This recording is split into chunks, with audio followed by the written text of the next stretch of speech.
Real রিলেশনে যাইতে বলছি। আর তুই জানোস না তোর স্বার্থের জন্য পাঠাইছি। ওর যত জায়গা সম্পত্তি আছে সব আমার নামে করে নিব। আর যদি শুনি তুই ওর পক্ষ নিছস, মনে রাখিস স্বার্থে যদি বেইমানি দেখছি তোর দুনিয়া থেকে ডিলিট করে দিব, মাথায় রাখিস। আল্লাহ তুষার এগুলা কি বইলা গেল। ওকে বোকা পাইয়া ও সবকিছু হাতে আনতে চাইতাছে। আজকে ওকে এগুলা বলতেই হইব। বুঝতেছি না ও এখন আসতেছে না কেন। আসছো, তোমার সাথে জরুরি কিছু কথা। শোনো, আমি তোমাকে অনেক ভালোবাসি আর আমি কখনো তোমার ক্ষতি চাই না, কিন্তু আমার কথা বিশ্বাস নাও করতে পারো। তুষার তোমার কখনো ভালো চায় না। ও তোমার সাথে নাটক করে। এখন হয়তো তুষারে বাইছা নিবা না, এটা আমাকে বাইছা নিবা। দেখ, ও আমার বন্ধু না, আমার ভাই লাগে। দরকার প্রয়োজন হলে আমি তোরে ছেড়ে দিতে পারবো, কিন্তু আমার বন্ধুরে না।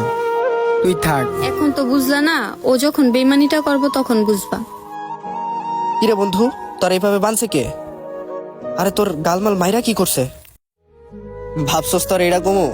গেমটা আমিই করছি। আসলে বন্ধুত্ব বলতে কিছু নাই, পৃথিবীতে টাকাই সব। তোর যা আছে সব আমার নামে করে দে, নাহলে এখনই তোরে শেষ করে ফেলবো। কি? তুই সম্পত্তির জন্য আমার সাথে এগুলো করছস? তুই আমার বন্ধু না, তুই আমার ভাই লাগস। তুই আমার বলতি, আমি তোরা এমনি দিয়ে দিতাম। তুই আমার সাথে কেন বন্ধুত্বের নাটক করলি? আমারে সবাই বলছে আমি কারো কথা বিশ্বাস করিনি, আর তুই এই বিশ্বাসের সুযোগ নিয়ে আমার সাথে বেমানি করলি। পৃথিবীতে বেইমানদেরই দাম আছে, সম্পর্কের কোনো দাম নেই। তোর যা আছে সব আমার নামে লেখা দে। তুই ঠিকই করছস, তোর কাছে সম্পর্কের দাম না থাকতে পারে, কিন্তু সত্যিকারের সম্পর্কের ঠিকই দাম আছে। খুললা দে, আমার সবকিছু আমি এখনই তোর নামে লেখা দিতেছি।